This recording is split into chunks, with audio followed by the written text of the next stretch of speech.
Hello everyone, and welcome.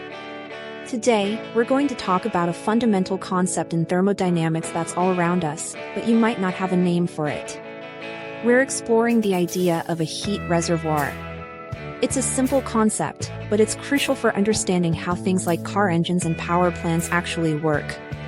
So, what is a heat reservoir? Imagine a huge body of matter, like the ocean.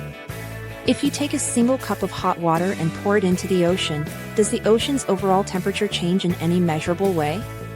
Not at all. It's simply too big. That's the core idea of a heat reservoir in thermodynamics. It is a body so large that you can add or remove a significant amount of heat from it, and its temperature will remain practically constant. This happens because the reservoir has a very, very large thermal energy capacity, sometimes considered to be infinite for calculation purposes. Think of it as a giant energy bank. You can make large heat deposits or withdrawals, but the bank's overall temperature doesn't really budge. In thermodynamics, we generally classify these reservoirs into two main types. First, there is the source, also known as the hot reservoir. This is a reservoir at a high, constant temperature that continuously supplies heat energy to a system. A great example is the sun, or the furnace in a power plant. It's the giving end of the energy transfer. The second type is the sink, or the cold reservoir.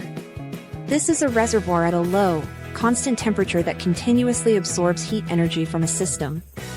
Think of the Earth's atmosphere or a large river next to a power station. It's the receiving end where waste heat is dumped. Now, why is this distinction so important?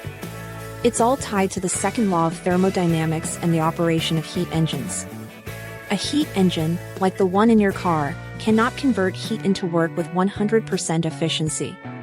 It needs to operate between two different temperatures. It works by taking heat from a hot source, converting a portion of that energy into useful work, and then it must reject the leftover waste heat to a cold sink.